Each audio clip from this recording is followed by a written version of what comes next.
2025年4月15号。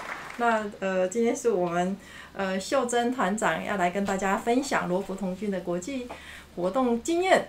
那现在我们秀珍已经来到了线上，我们邀请秀珍团长，秀珍麻烦你喽。好，谢谢各位伙伴，谢谢大家。然后今天呢，因为我上次有讲到，我去瑞典，然后去加拿大，再去日本，还有去那个法国的那个罗伯威。然后呢，就法国的罗伯威呢，它是2016年的时候我去的，然后那时候我去担任 IST 哈。然后呢，法国的罗伯威呢，回后旅行，就是那时候的，就是上次的活动最后一次的一张投影片，就是回后旅行有出去玩啊，但是都是跟伙伴啊，因为我们有几个 ISD 跟参加人员，就是会后旅行一起。然后呢，但是我这边就是讲到说，事实上2016年的法国 Global Way 呢，我就是心得蛮多的，那就是写了几篇文章，然后比较台湾的童军跟欧洲童军的不一样。那因为罗伯卫他的参加人员是16到22岁，那跟国内的行义童军差不多啊。当然是也希望说国内的行义童军就是活动可以更进步一点，所以就写了一些文章。那这些文章的话是在我的部落格当中。那我的部落格就是说你可以直接打这些文字，就是2016罗伯卫欧洲罗布童军大会参与，然后就会找到我的文章了。然后我有写4篇，包括这个硬体设施、晚会表演形式，然后工作人员的休息等层面，然后还有一些这个里面的欧洲童军的一些他们本身平常在玩的一些内容。然后呢，这是2016年的时候呢，去法国回来之后呢，隔年就是2017年，就是世界罗浮大会在冰岛。那冰岛的话，但是当然是计划有要去啦，那个当年有计划有要去哈，然后就是排除万难，就是去了冰岛。那冰岛的话，当然它费用非常高哈，所以我也一开始的时候也是哇，惊吓指数非常的大。那是我第4次当 ST，事实上呢，整个过程是非常的熟练的，工作更加上手。那我还是选择在 IST 的餐厅里面工作，那是我第2次做餐厅。所以我几乎都没有接触到大会活动。那我们工作时间非常长，就是下午2点到晚上9点。那下午2点到晚上9点指的是什么意思？只是做晚餐，就是2点开始准备，一直到4、5点的时候人就非常多，然后要收拾，所以到9点下班。那如果早上6点到下午2点就是就早餐跟中餐这样子，早餐跟中餐，然后只有一整天的休息而已。然后就是只要下班后，就是只能附近走一走。可是我不会觉得很烦我不会觉得都没有玩到这样子，因为来到冰岛就是一个非常开心的事情但是我还是抽空到营地附近走走然后那个休息的那一天呢，有爬那个冰岛附近的山因为冰岛它的山都非常平缓，因为它是火山爆发，然后经过那个那个风啊、雨水这样侵蚀，它山就只有200公尺而已。还参观附近的水力发电厂啊，还有童军博物馆。那留下了台湾的第1条童军领巾，放在童军博物馆当中。然后就是因为我已经参加了好几次的国际活动，所以就是认识很多外国人，那就跟之前的外国伙伴呢又见到面。那冰岛的主管就是我们呢在餐厅里面工作的时候呢，这是我们的上司。事实上就是他们就找冰岛当地童军来担任那个头啦。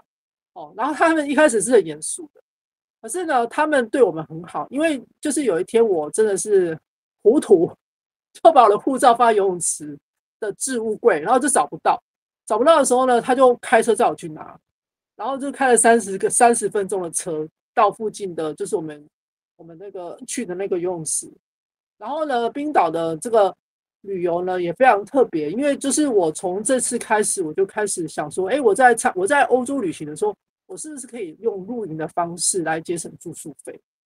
好，那我来看一下冰岛，那时候我的工作环境就是餐厅，就是工作人员餐厅那非常大，非常的纵深，非常的那个深然后非常的明亮宽敞，然后如果用餐时候全部都坐满了人，然后这是他们的那个摆食物的地区，然后伙伴们会来拿取食物，早餐吃的时候就要带走中餐了。因为中午的时候就不再回来里面用餐，因为中午的话，很多伙伴在乱买你的地方。那供应的食物就是一些面包啊，火腿啊，然后还有那个饮料，那饮料通常都是包装的，就是那个果汁，包装果汁这样子。好，然后呢，就是抽空的时候呢，我们还是去附近的游玩。这是放假时候，我说只有一天放假 ，one day 一天放假。然后这是附近爬山，这个是萧如珍老师，他现在是那个总会的一个委员的。然后这是去泛舟，然后呢，这是参观童军博物馆，然后这个旁边这位是黄威，然后我们就在那边吹他们当地的笛子，然后就爬山到山顶上，因为它只有200公尺，上去1个半小时，下来1个半小时，然后这是我们跟台湾的伙伴啦去参观水力发电厂，就只有那一天那个放假的时候，然后其他都很超啦，就是他其他都是在城里面工作，好。然后呢，也可以跟外国伙伴见到面，这是我认识的朋友。然后这一位是在2013年世界罗布大会认识的，他叫法比欧。然后我们又遇到了，很快就拍张照片。然后这位伙伴呢，他叫 Debbie 就是就是那个日裔的美国人。然后他一次有来，那我们就很开心，我们第3次见面了。然后因为上次世界罗布大会在加拿大的时候是他带着我，因为我不太会讲英文，没有那么溜，他就带着我这样子。然后这位伙伴呢，她叫做 Lisa， 她是瑞典人，然后她事实上蛮漂亮的啦。她在上次的世界大露营的时候跟我是同组的，然后大家都想要找她讲话，因为她长得很漂亮。然后刚好那个时候呢，正在流行有一部 MV 嘛，就是那个就是 Wake Me Up 那部 MV，就是那个艾维奇的那部 MV， 然后里面女主角跟她长得很像。然后我们就约见面，哇，他那天真的是有 decorate 有打扮，他就穿着他们的那个瑞典的 T 恤，然后外面呢再穿他们瑞典的那个制服，然后戴了领巾，然后墨镜放上面，然后我就穿得很臃肿啊，就跟他拍张照片，然后但是之后就没有再见面，就很可惜，因为他就只有来这一次，然后之后的国际活动他就没有再来了。然后这位伙伴呢，他是罗马尼亚人，他也是上次在示罗，在加拿大示罗，所以我就是觉得说，国际活动也参加那么多次，然后我就开始已经慢慢有一群老朋友，然后每年都会很期待见面这样子。好，然后呢，这是我工作的主管，就是这位主管他是冰岛人。然后呢，为什么我的护照会遗忘在游泳池？因为那个时候。那个时候呢，我们的营地附近有一些城镇，那城镇有游泳池，那游泳池的话呢，他就对我们这些参加世界罗浮大会的人，就是开放，就是说你只要带着世界罗浮大会的手环，你就会来这个地方免费游泳兼洗澡。然后就是我们很多人伙伴都趋之若鹜嘛，就是那我要去啊，然后他每天的营地就开一台车去。每天都开台车去，然后就带着伙伴去洗澡、去游泳这样子。然后冰岛人是不会使用置物柜的，他们东西就丢在更衣室这样子。然后还是有置物柜啊，然后我就把重要东西啊、手机啊、钱包啊、护照啊放在置物柜当中，然后把钥匙拿走，然后去游泳这样。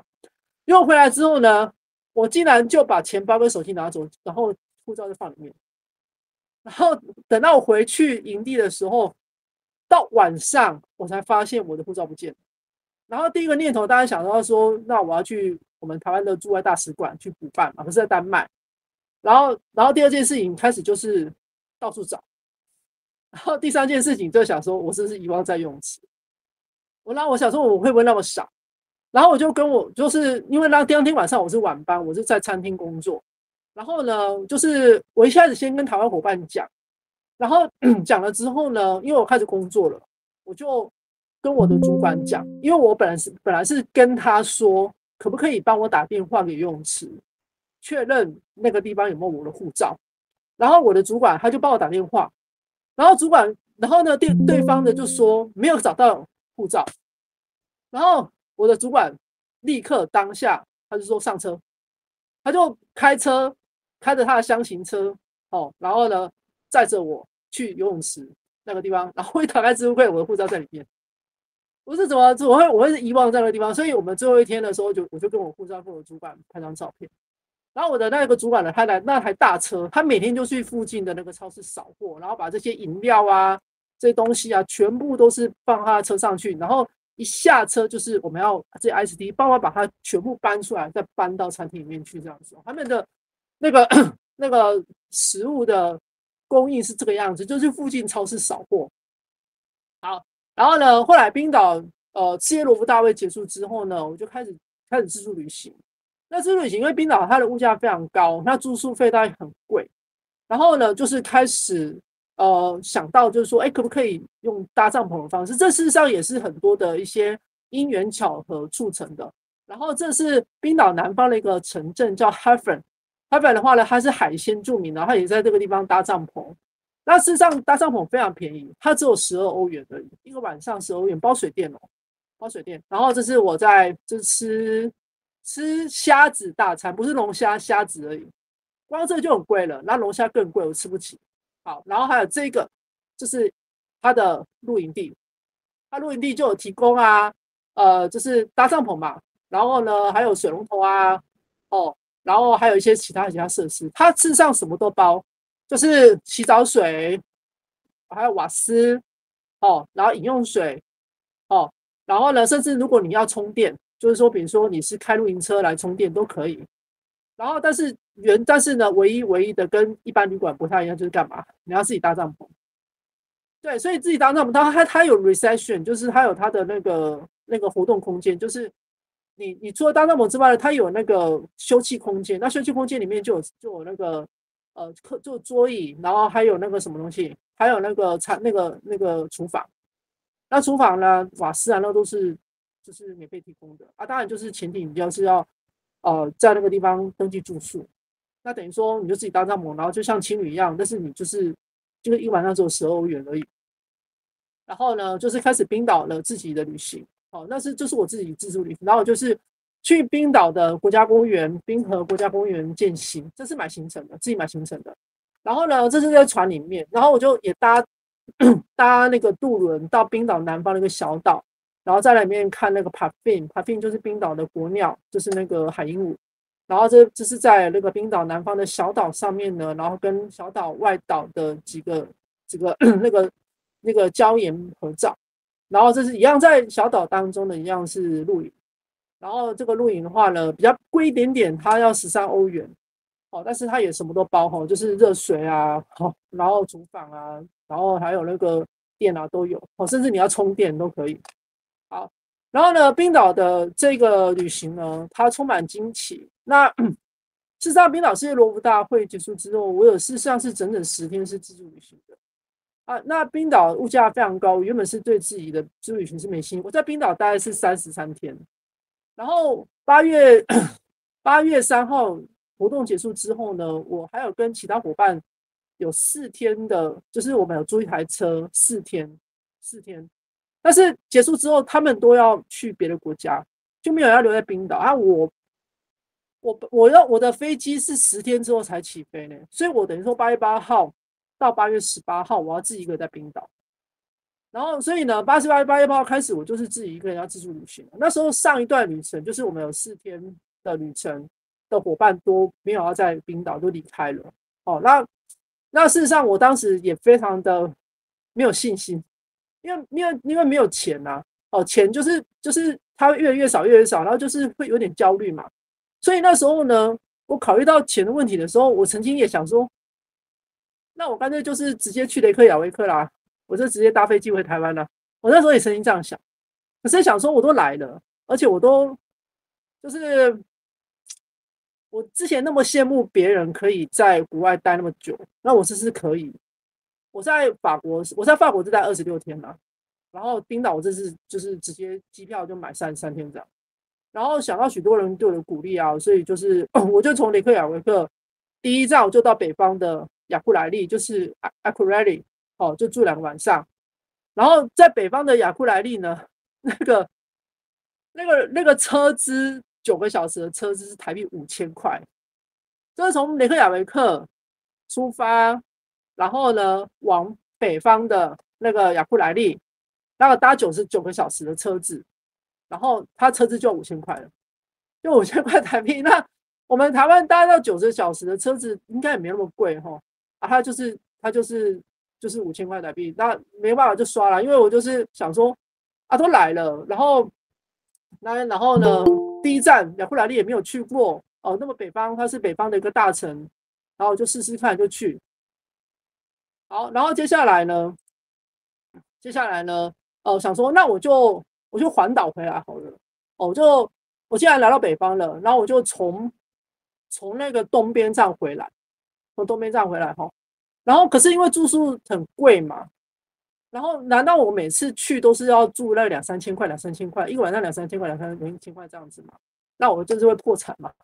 然后那个时候我有一个朋友叫 Debbie，就是我那个日裔美国人，我的好朋友，他说You can use your tent，他说你带着帐篷的啊，You can use your tent。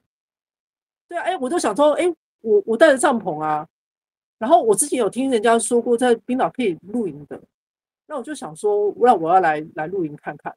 然后呢，我就从雅库莱利，然后呢往东边走，然后越过冰岛东边，然后来到南方 Hofren， 然后在南方呢又去了小岛，就是 Westmania， 就是韦斯特曼纳群岛，然后全部都露营方式。然后呢，这段奇特经历我有写了一篇网志，哦，就是冰岛旅行巴士与露营，就直接就是如果伙伴你有兴趣的话，你就直接打这几个字就可以看到我那篇网志了。那我现在呢，让伙伴看一下冰岛的这个地形，以及我当时所去的那个城市。好，我现在看 Google Map 哈，那我现在把分享了先切换成别的。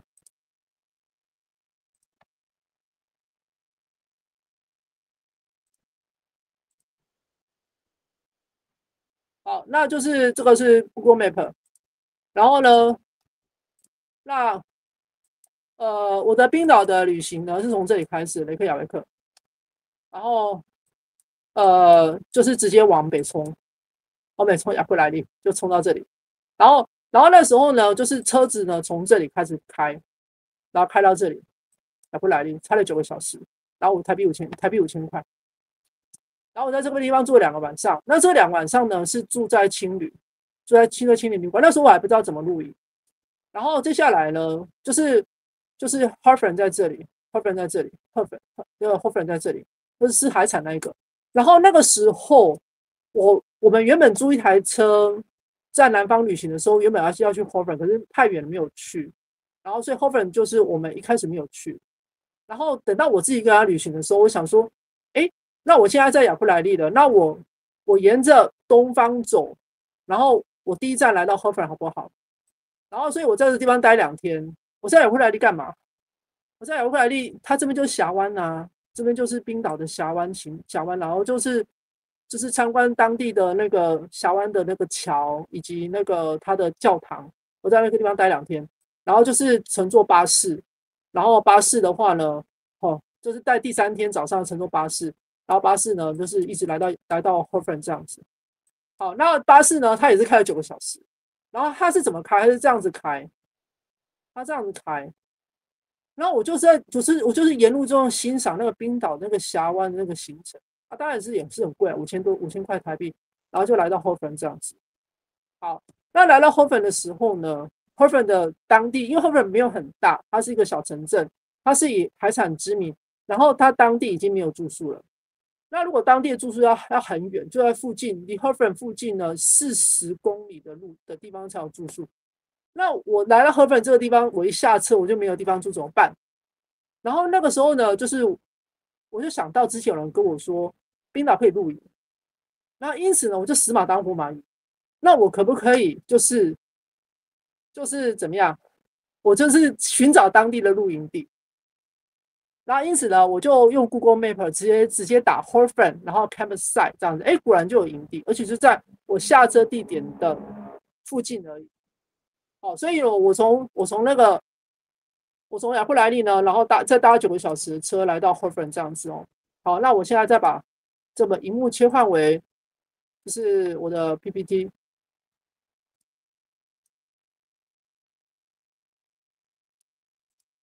好，然后呢，就是我在冰岛是待了33天。那冰岛物价非常高我踏上冰岛的时候，第一天住宿费我就知道了，因为我第一天是住在那个雷克雅维克，然后这是会前，就是在我们世界罗浮大会之前。然后我还挑的是女性太空舱，就是那个房间里面就只有女生，但是它是太空舱，就是住在胶囊旅馆里面，一个晚上就2561元，我住3个晚上7685元，然后我有金山银山有不够花，一个晚上2561元，然后呢，就是我就想要钱嘛，然后就是女神就是眉头深锁，根本就是愁眉不展，因为就一想要钱，然后想要钱，然后因为是童军活动那时候还没有去世界罗浮大会，就是会前旅行，然后所以都是带着领巾，我都不敢坐公车，就是走路去逛雷克雅维克这样子。那直到有一天我进到我的房间，那时候还在雷克雅维克，而且是会前旅行的时候，然后就有一个墨西哥女孩就跟我说：“哇 ，You are scouts, wow, really cool. I was a scout also。”就是她说她也是童军，她看到我带领，她觉得说好酷这样子。然后就一直称赞说：“哇，你好酷这样子。”然后另外有一天呢，就是我也回到房间，回到那个就是我们那个青年旅馆，那我就开始整理我的行李，包括毛巾挂着然后洗好衣服挂着等等的。然后有一个英国的中年女子，她就这样子看着我，就老有兴味这样看着我。然后呢，就是说我很 organized， 我很有组织感。然后她就说她在冰岛，她快要回去了，然后她在冰岛环岛1周，然后开车。然后他是用露营的方式，然后就想说，露营说不定可以，因为我在之前去法国的时候，我是住 Airbnb， 而且是我伙伴的，然后去日本的话就住旅馆，然后在瑞典的时候也都是全程跟着旅行团，都没有自己露营过，也没有自己旅行过。然后我看他的行李就只有一个行李箱，然后上面的机票是欧洲廉价航空、易捷航空，那是不是旅行可以不用那么花大钱，而且非常便宜，而且会玩得很有兴致这样子。然后所以这些鼓励就是让我在冰岛之旅行就增加信心，说不定不用花大钱可以旅游的很好。然后呢，所以呢，就是在冰岛的时候，我就开始尝试露营的方式。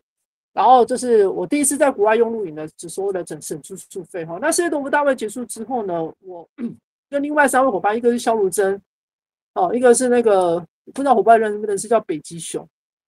北极熊忘记他名字，他是文化大学伙伴，然后还有另外一个伙伴忘记了，然后我们就4个人拿一台车这样，有4天旅行，然后就走冰岛南方一些很有名的景点，包括间歇泉，包括大峡谷，就是在冰岛的那个断裂的那个，就是欧亚那个欧洲板块跟美洲板块中间的那个，然后就是金圈，它是 Golden Circle 金圈的一个非常的热门的一个景点。那这段时间我们是住在 Airbnb， 然后还有住民宿，然后都是多人分摊了，一个人花费不会太高。那8月7号结伴之旅结束之后，伙伴都要去瑞典去英国，那只是我冰岛旅行还没结束，我18号才飞回台湾。然后8月8号的时候开始自己一个旅行，然后呢，我就决定要去北方亚库莱利。那因为亚库莱利呢是当时世界罗浮大会一个分营。然后那时候我在世界罗浮大会的时候，都只在主营地，我没有去过亚库莱利，所以我就想说，别人说亚库莱利，而且还是北方大城，那我就去看吧。那时候第一次去的时候也是住了青旅，非常贵。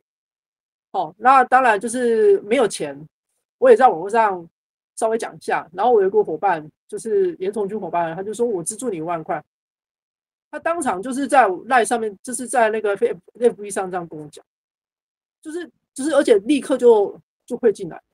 然后所以我也许愿说，之后我有能力，我要回馈给其他童军伙伴。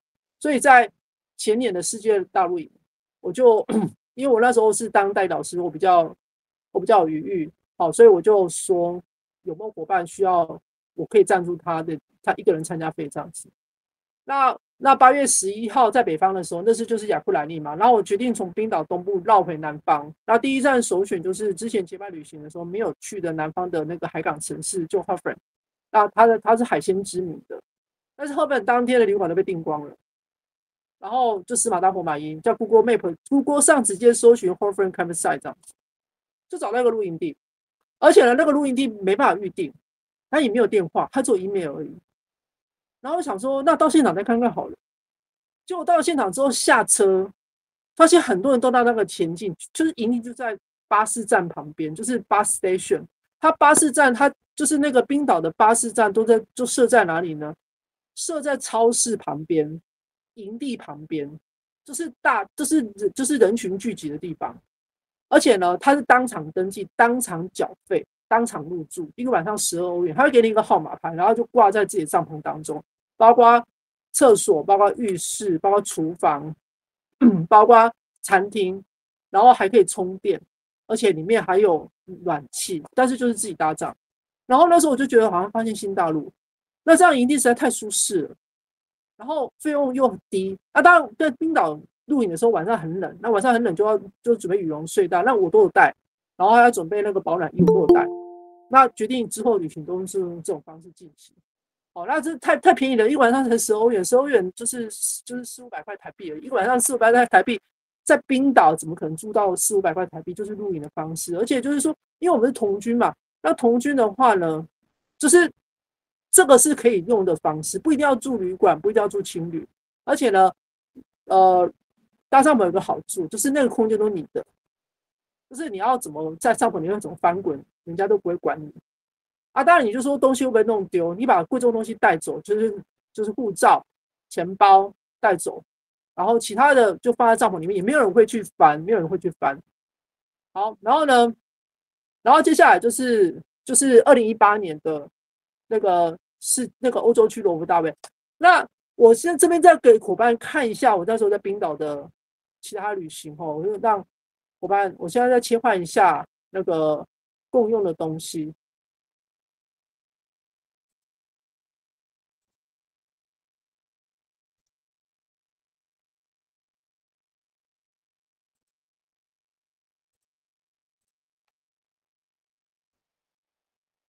这是冰岛地图。然后呢，那时候我是来到这个 Hofen， 来到这个 Hofen， 然后呢，从 Hofen 上面我就看到了这块冰帽，我就想说，那我可以来冰河践行。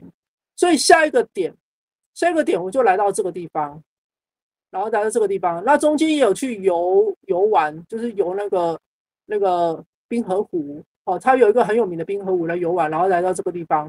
然后这个地方说，这个地方也是住了3天2夜，然后也是用什么方式？用露营的方式。然后露营就是费用都非常便宜。然后结束之后呢，我就去南方的一个岛，维斯特曼纳群岛，就是在搭车来到这个就是渡轮的渡口，然后搭渡轮，然后去南方群岛这个地方，去南方群岛也是用露营的方式，所以呢。就是从 Hofen 开始，然后这里到这里都是用露营方式，一晚上都只有13欧元，都非常便宜。然后后来结束之后呢，就是去雷克雅维克，然后就是这个时候就住青旅，然后就是回国。这是我在冰岛的情况。好，那接下来我就是讲接下来的行程。那接下来呢，我就是要讲说我去下一个地方那就是2018年的欧洲区罗浮大会。那欧洲区罗浮大会就 Rober Way。那 Rober Way 的话呢，我2016年去法国的时候也是去 Rober Way， 然后2018年也是 Rober Way 在荷兰，然后2017年在冰岛活动结束之后呢，我就开始计划要去 Rober Way 了。那计划我每年都想要出国去参加童军活动。那欧洲区罗浮大会 Rober Way 呢是3年一次，可是之后都遇到世界性的童军活动。所以2012年那时候2016年是在芬兰办完，4年之后呢才举行在法国。2016年办完之后，2年之后就办下一届罗伯威，是在荷兰。然后那时候我就是有一个机会去拜访欧洲著名的弟弟国，就荷兰。荷兰当然跟台湾渊源非常深啦，因为深刻的体会。那这次代表人数一样不多，只有11个人。那参加人员只有3位，然后其他的8位全部都 IST， 我们有8个 IST， 然后一个就是一个 contingent leader， 就是一个团长，然后其他7位 IST 这样子，然后3人只有3位。那台湾的女童军总会有派一个人出来，就是那个啦，就是黄新品，大家不认识他？他来大会担任 WEX， 就是世界女童军总部的工作人员，所以我们算是12个人。但是同次都是我们代表人是11个，然后就加他12个人这样子。那代表人组成过程不是很容易，因为就是大家对这个东西不了解，然后来参加的人就很少，而且呢，那个时候总会是把它认定为罗浮活动，所以呢，他是18岁以上，而且直到22岁。那大会是16岁，可是总会认为他是他是罗浮活动，所以他这是要求要18岁以上。那我们那时候的还去取暖年会招生，去摆摊招生。那当年取暖年会是在佛光大学，但是能参加一起出国就是一种缘分。那参与的伙伴之后都会成为很好朋友。那这个荷兰的会后旅游是我完全自己一个人，会后旅游。好，那这个荷兰的罗伯威呢，就是我也是让 IST， 然后就是还是去餐厅。我已经做了第3次餐厅。我第1次在法国做餐厅，第2次在冰岛做餐厅，第3次在荷兰也做餐厅。那荷兰伙伴是重也很硬邦邦。那餐厅如果我们做不好，他直接讲，就比如说那个时候呢，我们餐厅工作人员都要带了围裙，穿了围裙在里面工作。然后呢，就是我想上厕所，我就直接穿着围裙就出去了。然后我们的主管就说 ：“Where are you going? You are staff。你是工作人员，你要去哪里？”他的意思就是说，如果我要去上厕所，我要把围裙脱下来，不能让人家觉得我在偷懒，这样子。然后呢，但是也有换工作的机会。那我们罗伯为了他的进行方式是前半段是参加人员在各个分营，然后后半段参加人员来到主营地，在主营地有些活动这样子。那所以就在参加人员进驻主营地的隔天，我就安排到波馆，就活动部，然后有很多站，然后就开始有顾站，然后有跟参加人员接触的机会。要不然之前我的 IST 的工作全部都餐厅，而且都是 IST 的餐厅。然后呢，工作当中呢，还有一个很特别一点，就是搬行李。什么叫搬行李呢？因为那个时候参加人员他们搭着巴士从各个分营来到主营地的时候呢，因为车子呢是一台接一台，所以我们要避免动线不要混乱，我们要让他们所有的小朋友都待在车上，然后我们 IST 在下面开始把他们行李搬下来，然后我们要组成人龙这样把他们行李搬下来，然后搬完之后呢，参加人员再下车来领自己的行李，然后就走这样子，让人群跟行李分流，那经营地才不会大乱，就是不要让他们自己拿行李，就是我们工作人员帮他们把行李搬下来之后，他们下来领的行李就走这样子。那所以就是一个很有趣的画面啦，就是年轻人比我们年纪还小的年轻人，他就在车上看到我们这些超过22岁的那些老人，那些大哥哥大姐姐帮他们搬行李，然后他们在上面还在那边讲说：“哎 ，be careful， 把我的行李，这个小心一点，不要弄坏等等哈。”好，那 IST 的荷兰的罗伯威 IST 工作体验，那其实是工作气氛事实上蛮紧绷的啊，所以呢，不会演我这次的 IST 就做的有点意兴阑珊，因为我就是已经做了第4次 IST 了，然后每年都可以出国，所以有点就觉得说啊，好像每次都可以出去这样子，然后甚至有点心情有点郁闷，我还去找 IST 大会的 listening ear， 就是那个心理咨商的，去那边聊一聊天。可是荷兰人他们呢，还是把活动办得很好。那主营地有很多设施，因为它是荷兰非常多的运河，所以营地就在运河旁边，然后可以玩风帆船 ，sailing 就是那个风帆船，那就是要控制那个帆，让风把那个帆吹动，让船只可以走。那 ST 呢也有放假，然后放假就到附近城镇去游，他就一台车送我们出去这样子，一个半天这样子。那我在游览过程当中，跟其他3位女童军，英国女童军，就是变成一个旅伴这样。然后第一次跟外国人结伴，然后一边走一边聊天这样子。那营地呢有很多的 food house， 就是美食坊啦。美食坊我们台湾有在世界大陆做过美食坊。那美食坊呢，就是除了吃东西，它有一些活动，然后就会办那个音乐会。每天晚上都有表演，那因为罗伯威有一个特色，罗伯威会有一个 Robert Band， 就是罗浮自己组成的乐团，然后每天晚上都有表演。那表演大家都吃东西啊，然后乘着晚风啊，然后这是看表演，都是非常惬意的。然后有些属于他们的欧洲的森林活动，等一下会让伙伴看照片。那有一个晚上看到月偏食，就当天晚上有月偏食这样，然后我们就大家看到月偏食。那大会的 IST 本身也有休息的地方，就 IST 专属的咖啡厅，然后凭 IST 的服务卡，每天可以领一杯免费的饮料跟一个荷兰饼，就是你盖章这样子，工作完盖章，他就给你一个饮料这样子。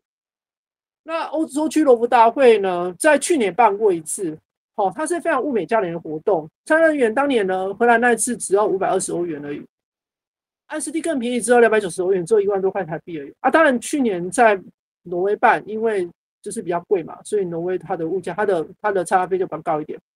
因为是下修到16岁，因此呢，有些国家就来很多人。那个意大利呀，他来了100多个人。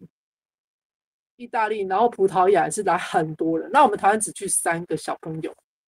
那我们去年去挪威的 Robo Way 比较多我们小朋友呢去了11个那去年那上届就是在荷兰只去3个然后那个7个 ISD 这样子。好，那这是照片然后这个左边的这个呢是我们附近的一个城镇，然后大会就让我们放假嘛，一台游览车把我们载到附近的城镇里面，然后就是一个上午在那逛街喝咖啡，然后看附近城镇历史等等的。然后这个就是所谓的森林游戏。这是什么样的游戏呢？它就是每个人有3根钉子，每个人有3根钉子然后我把它放大一点放大一点。好，那每个人有3根钉子然后呢，你呢要拿铁锤的尖端去敲它，那一次只能敲3下。只能敲3下。那如果第一个把这个钉子全部敲进去的，你就可以敲中间钉子。那当然想当然了，你用尖端去敲，怎么可能轻易的敲到？所以失败率非常高。有没有伙伴玩过这个东西？这他们的欧洲很流行的一个森林游戏。然后就是每个人就3根钉子，然后先浅浅的钉进去之后，然后用铁锤的尖端去，就是一次只能敲3下。敲完3下之后呢，如果你第一个可以把钉子钉进去，就可以敲中间钉子这样。然后这是文化日，然后那一年的文化日是 IST 的，就是参加人员还在外面，然后 IST 在营地里面办文化日，然后我就写书法然后当天晚上有阅片室，然后我们 IST 呢，我们 IST 人也不少然后大家都各浑身解数嘛把那个土豆啊、筷子啊拿出来，然后我就写书法。然后我后面这2个伙伴，一个是林崇安，然后一个是我忘记他叫什么名字了，他是那个草山罗夫群的伙伴。然后他们2个很有趣他们看到我在写书法，然后很受欢迎，然后这2个伙伴就开始对我非常的殷勤。他说：“秀珍团长，你要喝饮料吗？我帮你倒。”这样子。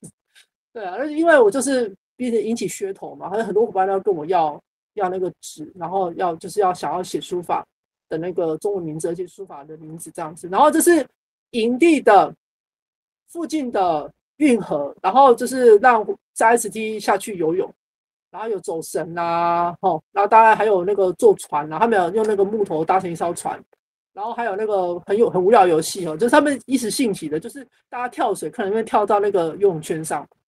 比赛看谁能跳到游泳圈，然后这是玩风帆船，就是所谓的 sailing 玩风帆船，就是你要操纵那个帆，让风把那个帆灌饱，就可以行动这样子这是我第一次玩，蛮有趣的。然后呢，接下来呢，这是我第一次接触参加人员。那2018年的荷兰罗伯威呢，全部资讯都是开始变 app， 没有 handbook 了，就是没有手册了，全部变成 app。然后呢，就是没有纸本东西，几乎都是那个 Apple 公布然后每天的 IST 工作就是在前一天晚上10点 Apple 通知。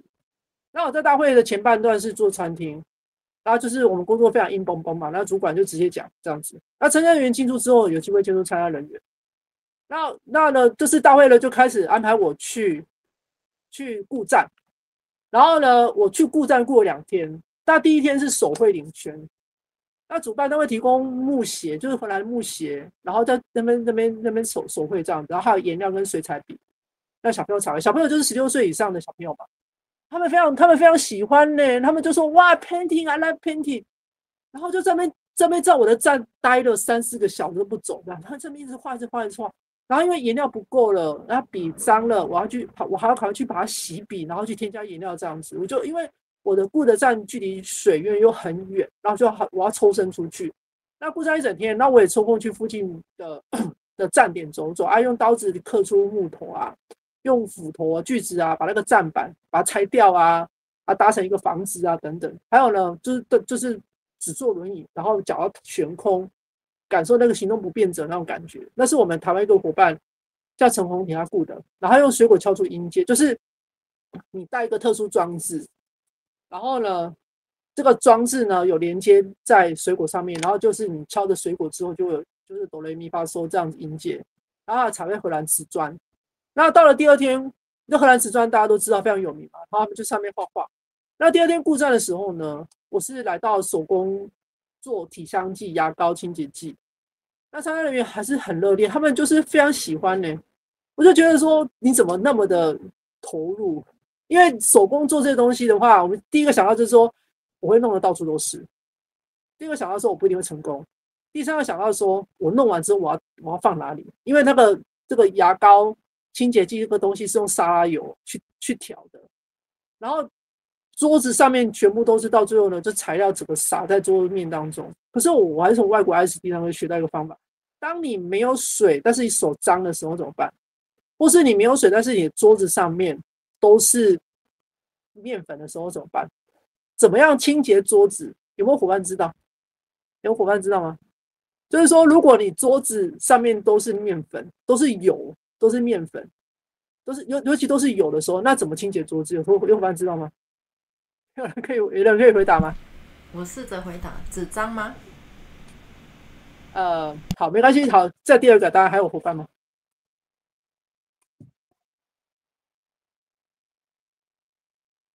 好，那我公布答案。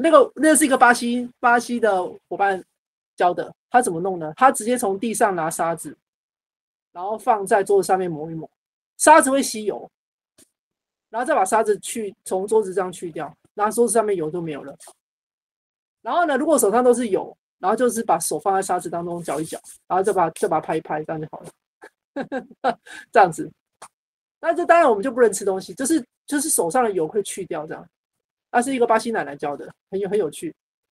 然后活动当中呢，跟伙伴的接触，就是荷兰是新教国家哦，它多元议题呢是非常宽容。然后有 LGBT 的 Rainbow Cafe， 它就在主营地的正中央。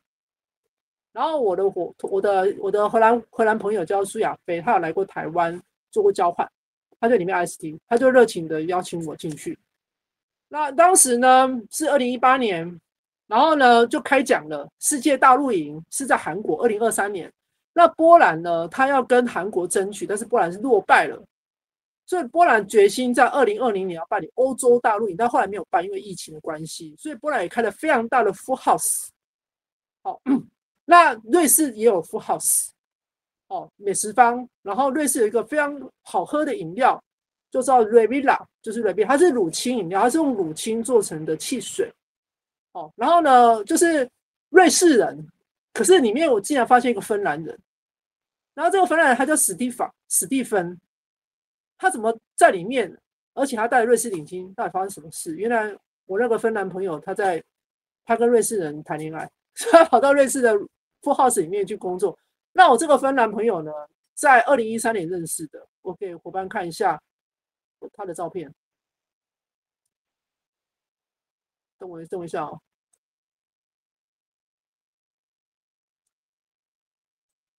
就这位，他在2018年的时候，他在跟瑞士人热恋啊。事实上，我去年有遇到他，他已经2个小孩的爸爸了。好，然后呢，再回到我们的刚刚的 PTT。好，然后再来呢，就是我还有遇到一个瑞典的 Emil 呢。很奇特，后来我们每次活动都遇到他，他长得很高，但是因为我没有放他照片，我等下次分享的时候再放他照片。然后之后就一直遇到他，他很会玩杂耍。那活动结束之后啊，我们就要解散了，就整个代表团也解散。然后我要去阿姆斯特丹住宿。然后那时候我们的代表团团长是王硕义，他就说啊，以你的水准，你下午3点之前就可以到你的旅馆。他这样说啊，哎，那我就是冲他这句话信心大增了，我就自己一个人要自助旅行了。啊，接下来有几张 PPT 让伙伴看一下。然后呢，这是在 Robert Way， 在2018年 Robert Way 呢跟我们的伙伴相遇。这一位就是上次在日本的时候有遇到，然后他是一个 Otaku， 他是一个御宅族，他非常喜欢日本的东西。他上次去日本的时候就买了很多日本的二手任天堂的卡夹。然后这是我们代表团的团员，然后这是硕义，然后他们2个新宿海的伙伴，然后这是我啊，他是那个中欧的一个伙伴，后来我们有再遇到。那线上有那个吗？有去年去过 Robert Way 的伙伴吗？他有去，他去年有去 Robert Way。啊，这是苏亚飞，他是来过台湾交换的，他是 Rainbow Cafe 工作人员。然后这是我们去就是半日游的时候的英国的朋友。然后后来有几位有在活动之后又再遇到。然后他呢是英国女童军，他叫 Claire， 他叫克莱尔，我跟他是第2次见面。我们上次是在法国。在法国的时候，我们是同组的，然后去年在挪威又见到1次面，然后她就是典型的英国的女生，然后我觉得英国女童军制服很好看，然后她们穿着那个水蓝色的制服啊，然后一群英国女生，然后绑着马尾或者绑着辫子，那叽喳喳，就很像那个英国的这个电影里面描述那个英国女生那个样子。然后在主营地里面工作，这是我说的彩绘领圈。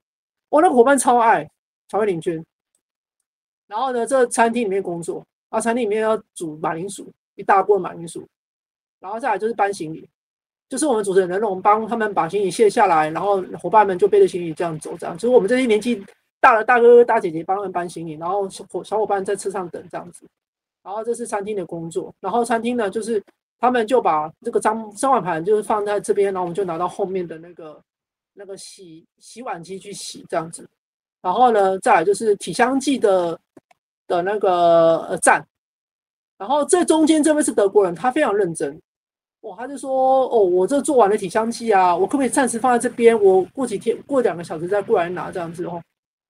然后呢，荷兰的自助旅行是我第1次完全都是自己一个人，就是没有再跟同伴。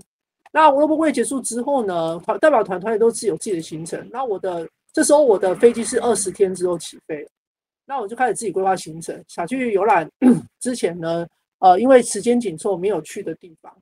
那可是说实在话，这因为在 Robert Way 的时候就精神紧绷，因为主管事实上蛮严格的，所以活动结束之后我是身心俱疲。所以我先是在阿姆斯特丹青旅住了4天，一个晚上20几欧元，很贵。那可是我每天都去干嘛？每天都去阿姆斯特丹车站后面的码头那边打瞌睡，每天都那边下午那边去睡午觉，连续睡了4天。然后呢，可是因为阿姆斯特丹的住宿也算很贵，所以考虑到旅费。可是就是同团的伙伴，就是那个怡轩，我想起他名字，他是草山洛夫区的伙伴。他说：“阿姆斯特丹有营地啊，一个只要12欧元而已。”我想到我之前在冰岛有露营过。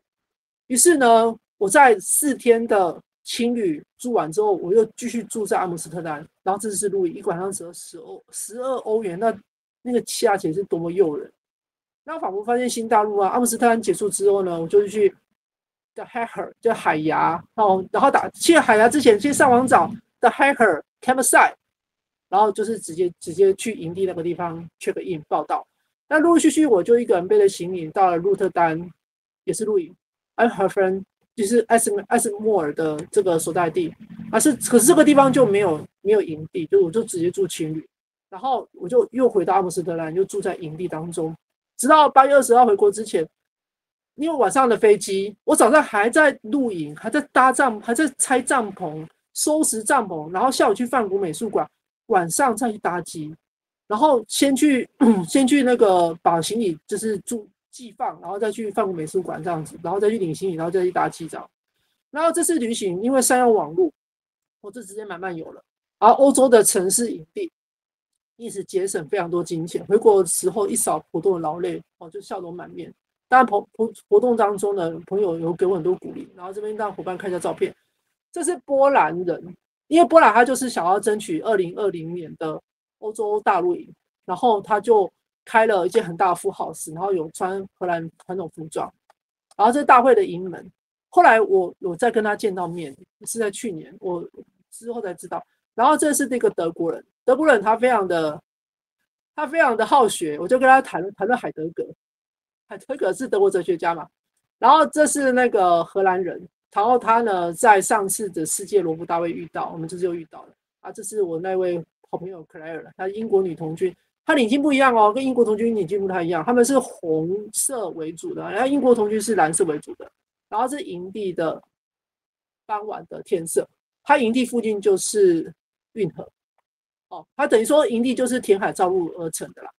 然后呢，就是在各个城市会有旅游嘛，当然去参观那个荷兰的这个阿姆斯特丹的国家博物馆就遇到了很有名的那幅画作，就夜巡，这是林布兰特的作品。然后呢，再来这是什么呢？这是同志大游行。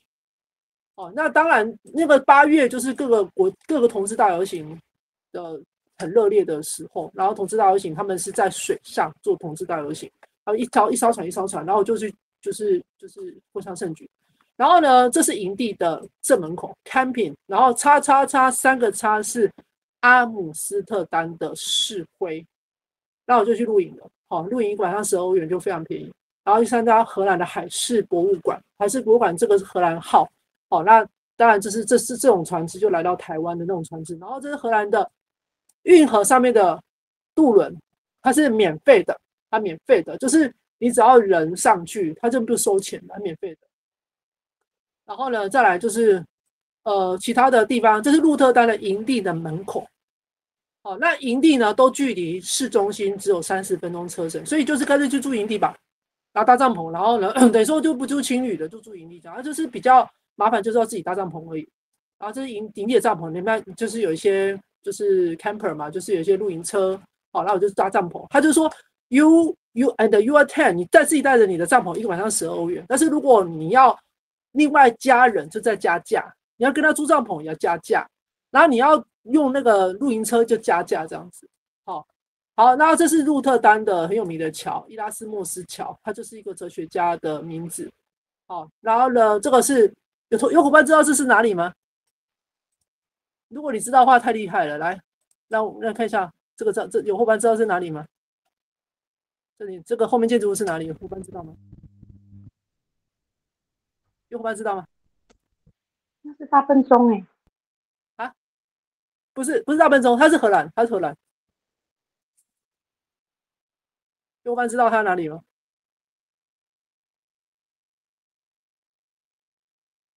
好，没关系，那我要公布答案，它是海牙的国际法庭。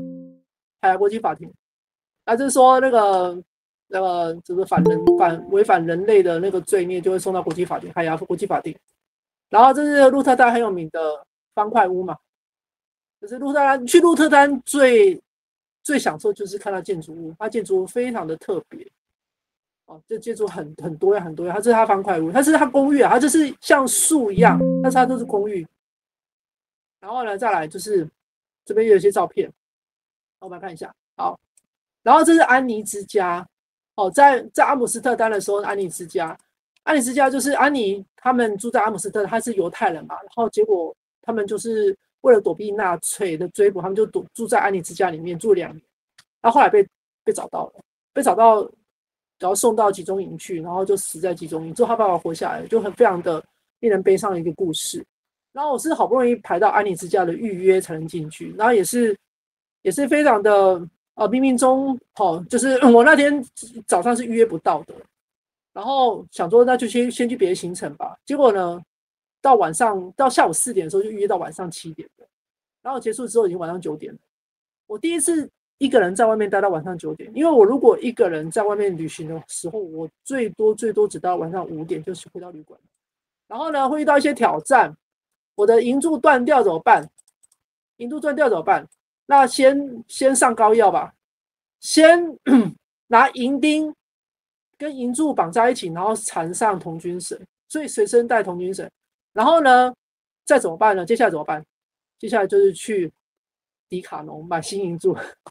那因为它都是城市，所以附近一定有迪卡侬，所以我就是先这样子做一下固定，当度过今天晚上再说，然后再就是迪卡侬买新银柱来换掉旧银柱这样子，然后也去看了荷兰的风车，然后当然有去哪里呢？这应该知道是哪里吧？这地方没有汽车，荷兰的一个很著名景点，有伙伴知道哪里吗？有伙伴知道哪里吗？它有羊的，有伙伴知道哪里吗？有伙伴知道吗？哦，不知道没关系啊，羊角村啊，羊角村是荷兰的一个很著名的景点，它就是没有汽车，然后居民都是行船。那羊角村的这个运河渠道非常多，它只要到冬天都结冰就变成这个冰上乐园嘛。然后这是荷兰的什么呢？它是一个填海造陆的一个很大的特色，它这是一个大海堤。那我现在呢把我的投影片呢切换一下，我投影片呢换成别的。我现在换成地图哈。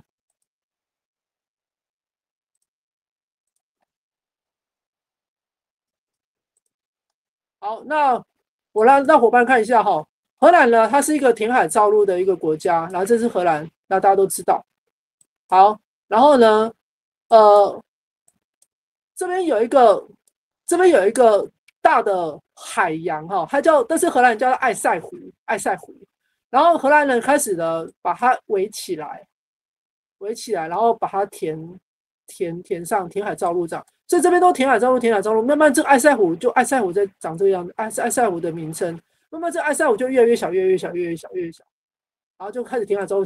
然后我去那个地方是这一条大大的堤防，然后那个我是买行程去的，然后那个导游就给我们看艾塞湖的历年来的变化，就越来越小，因为荷兰人土地不够，所以他就是填海造陆，然后连这个艾塞湖事实上它是海啦，然后他就叫它湖嘞，然后就慢慢变小，慢慢变小这样子。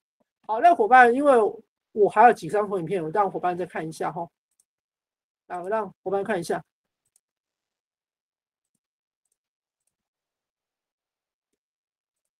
好，然后再来呢，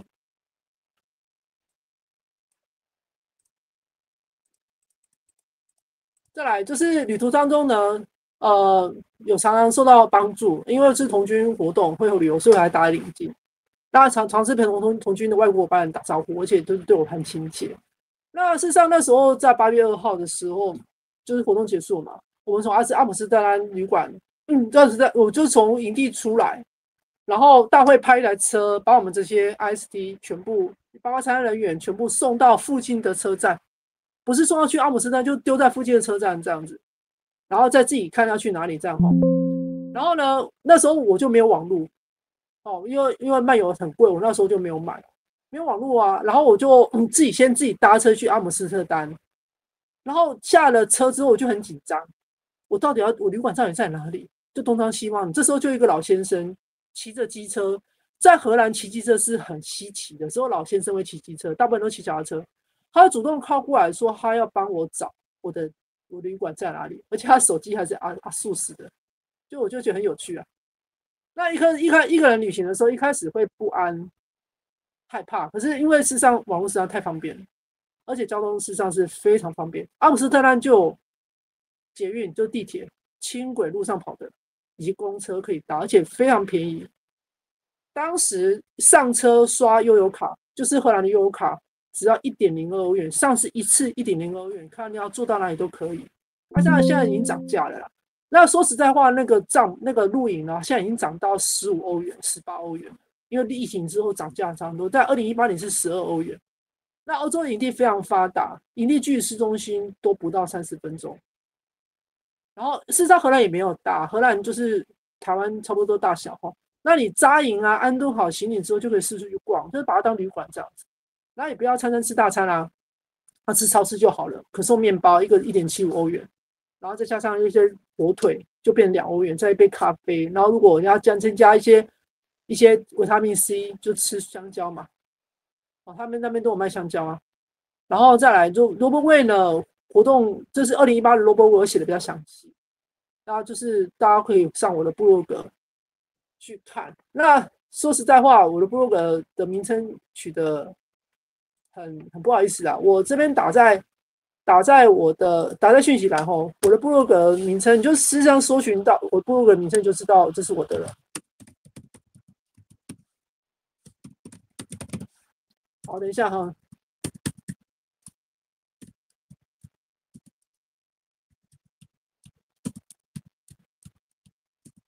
好，这是我部落格名称，但是还蛮不好意思的。我年轻的时候取的，这是风翔万里敖天记。你伙伴你们只要把这个打进去，就可以搜寻到我的部落格。那我今天的那个讲到就是到这边结束。好，那谢谢各位伙伴。那有没有什么问题呢？好，我们非常谢谢秀珍。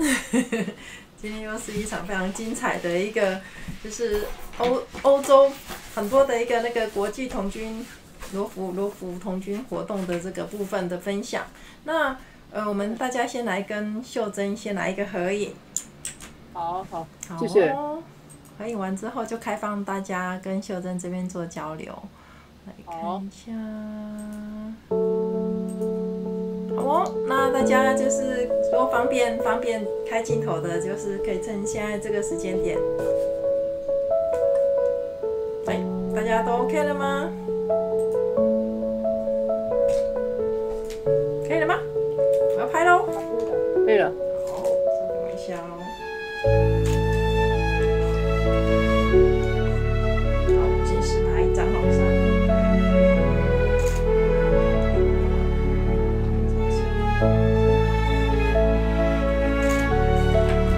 快速拍张，3、2、1，好 ，OK。